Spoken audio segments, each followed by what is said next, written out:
আর এবার নজর রাখতে হচ্ছে ওয়েদার আপডেটের দিকে। ঝড় বৃষ্টিতে চরম গরমে কিছুটা স্বস্তি, পশ্চিমের জেলা অনেকটাই নামলো পারদ, কলকাতাতেও হাঁসফাঁস গরমে কিছুটা স্বস্তি। এই সপ্তাহটা কেমন ওয়েদার থাকবে কি বলছে আবহাওয়া অফিস, বিশ্বজিৎ শাহ আমাদের প্রতিনিধি রয়েছে, আরো বিস্তারিত জানাবে বিশ্বজিৎ।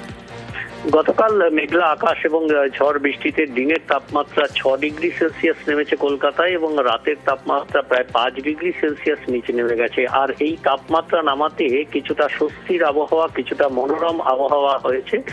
তবে আজ সকাল থেকেই আবার সূর্যের তেজ থাকবে এবং বিকেলের দিকে আবার মেঘলা আকাশের সম্ভাবনা এবং বিকেলের দিকে বজ্রবিদ্যুৎ সহ বৃষ্টির সম্ভাবনা রয়েছে। শুধুমাত্র কলকাতা নয়, দক্ষিণবঙ্গের বিভিন্ন জেলাতেই আজ বজ্রবিদ্যুৎ সহ হালকা ঝোড়ো হাওয়া, হালকা বৃষ্টি, মাঝারি বৃষ্টির সম্ভাবনা রয়েছে এবং একই সঙ্গে আগামীকাল থেকে ঝড় বৃষ্টির পরিমাণ ও দুর্যোগ বাড়বে। কালবৈশাখী, বিক্ষিপ্তভাবে দু এক জায়গায় শিলাবৃষ্টির সম্ভাবনা থাকবে এবং বৃহস্পতিবার পর্যন্ত এই স্কেলে ঝড় বৃষ্টি চলবে দক্ষিণবঙ্গের জেলাগুলিতে, এমনটাই জানাচ্ছে আলিপুর আবহাওয়া দপ্তর। জুনেলা, একেবারে দক্ষিণবঙ্গের আপডেট নিলাম আমরা।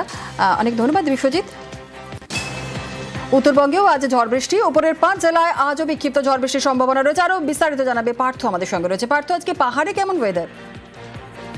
দেখো, সকাল থেকে কিন্তু আকাশ মেঘলা রয়েছে। দার্জিলিং, কালিম্পং এবং মিরিক এসব এলাকায় কিন্তু মেঘলা আকাশ রয়েছে এবং বেলা বাড়ার সঙ্গে সঙ্গে কিন্তু বৃষ্টির সম্ভাবনা রয়েছে, বিশেষ করে দার্জিলিং এবং কালিম্পং উঁচু পার্বত্য এলাকায়। এবং সমতলের কিন্তু বেশ কিছু জেলায়, 2 দিনাজপুরে সেখানেও কিন্তু আকাশ সকাল থেকে মেঘলা রয়েছে। বালুরঘাটে ইতিমধ্যে কিন্তু বৃষ্টি শুরু হয়েছে, বালুরঘাট জুড়ে, এবং রায়গঞ্জ এবং ইসলামপুরে সেখানেও কিন্তু আকাশ মেঘলা রয়েছে। আলিপুরদুয়ারে আংশিক মেঘলা রয়েছে, তবে শিলিগুড়ি এবং জলপাইগুড়ি এলাকায় কিন্তু আকাশ পরিষ্কার রয়েছে। সব মিলিয়ে উত্তরবঙ্গে আজও ঝড় বৃষ্টির পূর্বাভাস থাকছে গত কয়েকদিনের মতো, বিশেষ করে পাহাড়ের 2 দার্জিলিং এবং কালিম্পং 2 জেলার পাশাপাশি সমতলে 2 দিনাজপুর এবং আলিপুরদুয়ারের একাংশে কিন্তু ঝড় বৃষ্টির পূর্বাভাস থাকছে। ধন্যবাদ।